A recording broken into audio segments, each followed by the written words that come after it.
A hearty good afternoon to everyone, and welcome to our session on the topic of blocked fallopian tubes, reasoning, their effects, and their treatments.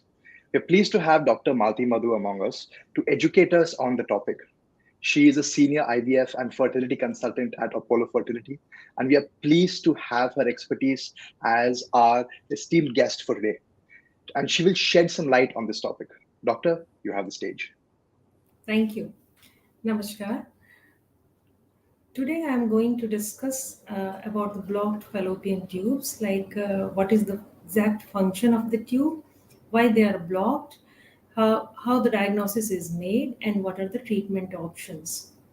So, as we all know, we have two fallopian tubes that are attached to the uterus.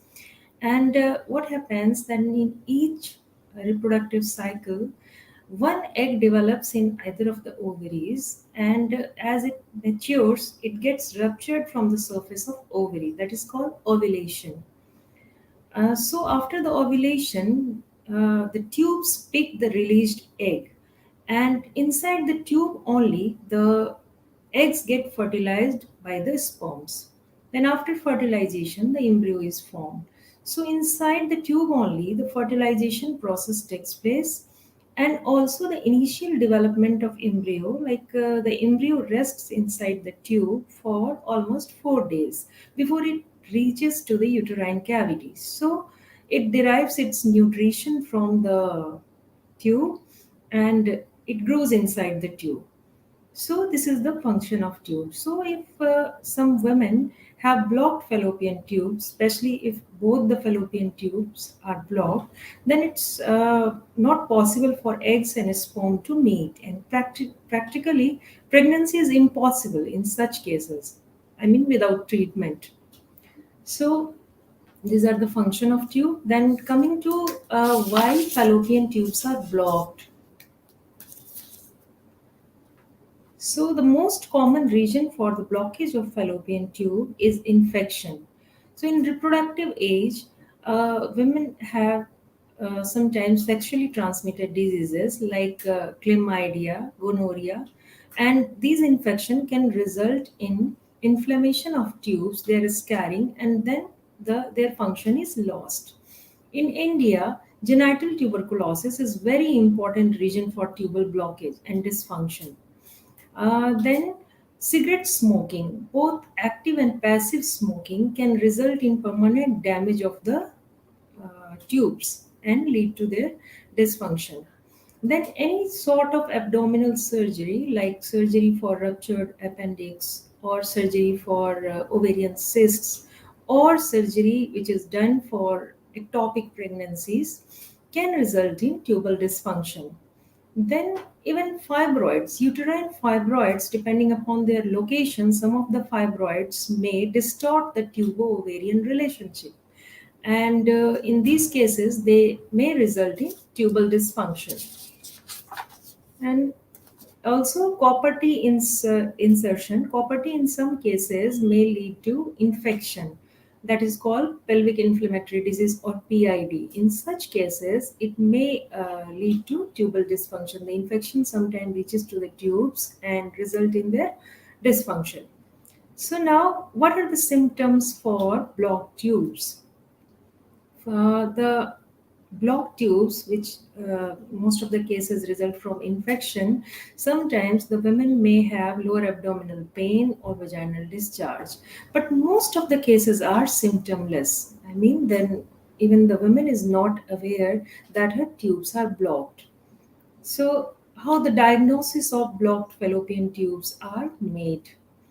For diagnosis, there are certain tests available for diagnosis of blocked fallopian tubes, like HSG or hysterosalpingography, then SSG, that is performed with the help of ultrasound, and finally the laparoscopy. So HSG or hysterosalpingography is the most popular and most widely available test that is performed for tubal patency.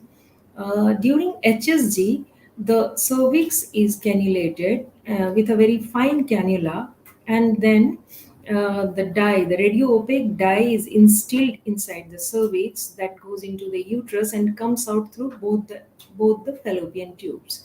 So the passage of dye is seen when we take the X-ray films, and in such method, the tubal patency diagnosis is done. Uh, HSG is usually performed just after the periods, from 6th day to 10th day of periods. It usually takes around 20 to 25 minutes for HSG to get completed, and it's not a painful procedure, but in some cases, mild heaviness or mild cramps may be there. That is usually managed with the help of analgesics. For HSG, no admission is required. I mean, it takes only half an hour to get the process completed. Then the other methods are SSG and also laparoscopy. Laparoscopy is obviously a surgical procedure that is done to confirm the patency of tubes. But it has a certain advantage also, like if there is mild blockage of the tubes, then in the same sitting, the surgery can be done for uh, like adhesions are cut, and the surgery for blocked fallopian tubes can be done in some cases in the same sitting, so that is an added advantage. There are certain advantage of HSG also.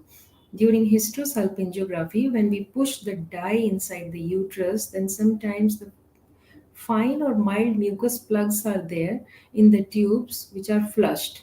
So, even there are some studies which indicate that some of the women get pregnant within 6 months of performance of hysterosalpingography.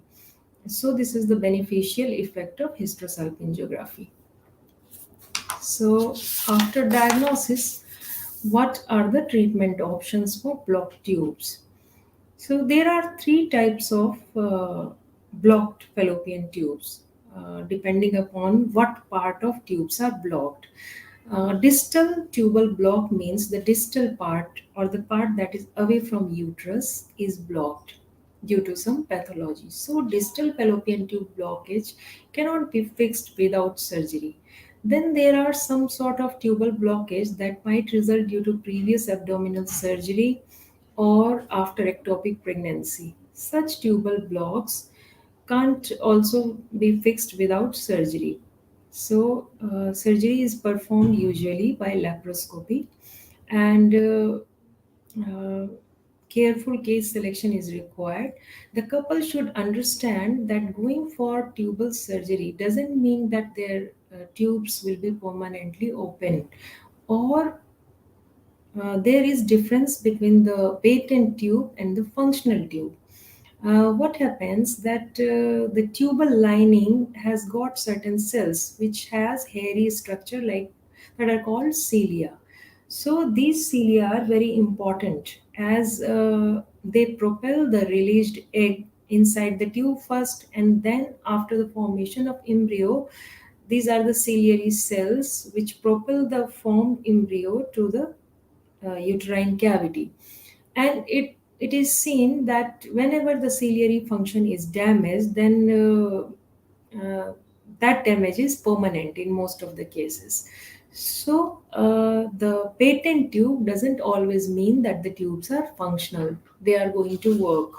So in distal tubal blocks, especially if there are other factors causing infertility like advanced maternal age, or there are problems with the sperm parameters like less count or less motility, in those cases sometimes IVF is the best option. Then there are proximal tubal block. So proximal tubal block, some cases are due to tubal spasm. Tubal spasm means there are smooth muscle cells in the tube that get contracted, resulting in tubal spasm. Uh, that may occur because of the pain the woman is having during the process of HSG, or sometimes due to anxiety. So, in all these cases of proximal tubal spasm, a hysterosalpingiography is always recommended to confirm that whether they are actually tubes are blocked or that is due to tubal spasm. Then what are the options if the woman is having proximal tubal spasm? In some cases of proximal tubal spasm, especially if they are milder form, uh, they can be fixed without surgery with the help of X-ray. So the routine HSG is performed, and during standard HSG, if there is confirmation of diagnosis of proximal tubal block, then a second cannula is inserted through the second catheter is introduced through the first catheter, and then the tube is cannulated and dye is pushed that flushes out the mild mucus plug or if there is mild blockage. So in some cases of mild proximal tubal block, that can work and result in pregnancy, spontaneous pregnancy after the procedure.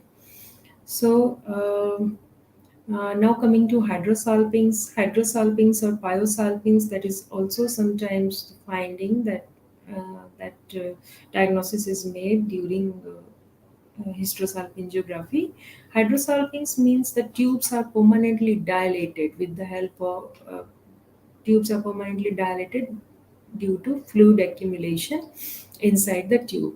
So, whenever the diagnosis of hydrosalpinx is there, it means that the tubes are, in most of the cases, the tubal surgery doesn't help with the function of tube, and the chances to get spontaneous pregnancy after the tubal surgery in cases of hydrosalpinx are very less. So, in all such cases, IVF is the best option because as we all know IVF bypasses the tubal function. Another important thing is that even with IVF, as evidence says, that the chances to get pregnant even with IVF with these hydrosalpines are less. The chances of success are decreased by up to 50%. Why this happens? This happens because the toxic fluid of the hydrosalpines might trickle into the uterine cavity and disturb the developing embryo. So, what is the option then? Before going for embryo transfer in IVF, there should be attempt to remove these tubes, permanently dilated tubes. Usually, that process is performed with the help of uh, laparoscopy. Sometimes, if it is not possible to remove the entire tube, then at least to put clips on the both the tubes, dilated tubes, so that the dirty fluid doesn't trickle into the uterine cavity. So that is the recommended treatment. So I think that's all about the block tube in nutshell. And now to summarize, open and functional fallopian tubes are needed for spontaneous pregnancy. The most common reason for blocked fallopian tubes is infection. In India, tuberculosis is the very important cause for tubal dysfunction. In fact, the fallopian tubes are the most common site to be involved in genital tuberculosis. Both active and passive smoking can affect the tubal function as they can damage the cilia that is present in the lining of fallopian tube. Then, even if one tube is present and there are no other factor for infertility, there are chances to get pregnant spontaneously. But if you are not getting pregnant like in 6 months, then you should consult your fertility specialist. Then, in most of the cases of tubal dysfunction, IVF is the best option. In some cases, selected cases, surgery can be done. So I think the session was informative. Now you can ask me questions if you want. Thank you.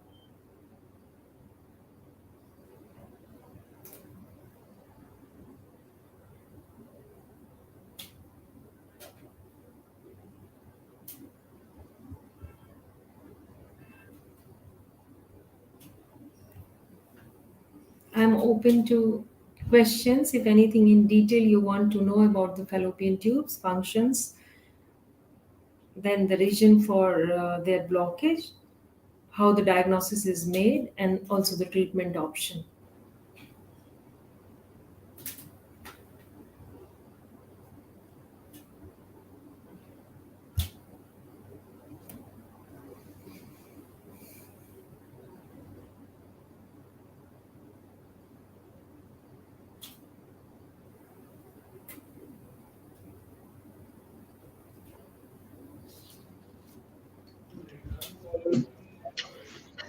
I don't think we have any questions right now, but if anybody has any questions, feel free to put your questions in the comment section and we will get back to you with the answers.